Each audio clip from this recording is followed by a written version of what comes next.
hindi na ako magpapaligoy-ligoy pa. Maayos na hanap buhay talaga ang mabisang pantiyak laban sa kahirapan at laban sa gutom. Dumarami ang mga nalilikhang hanap buhay sa ating bansa ngayon. Magpupursige ang DOLE, DTI, DSWD, kasama pati ang DOT at mga kaugnay na ahensya sa paghahanap ng paraan at ng mga oportunidad para sa natitirang 4% ng ating puwersang manggagawa na hanggang ngayon ay walang trabaho. Ipagpapatuloy natin ang pagbibigay ng puhunan sa mas marami pang negosyante para makapagsimula ng maliit na negosyo o micro-enterprise sa mababang interes at walang kolateral. Pati na rin ang kapital at proteksyon para sa mga yamang isip.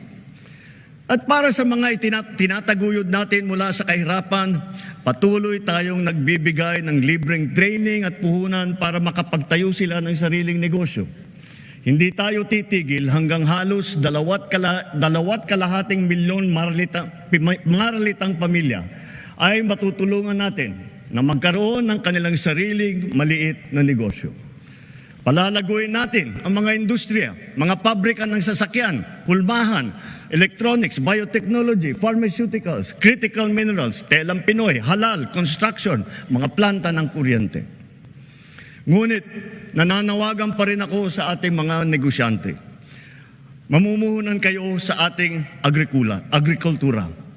My single resounding message to the international business community is this: the Philippines is ready. Invest in the Filipino. Our cavalcade of dependable and hardworking Filipinos, innately skilled, adaptable, and possessed with a heart for service are here, ready to work and to succeed with you. Sa mga nagtatanong kung nasa na ang 20 pesos na bigas, ito ang aking tugon.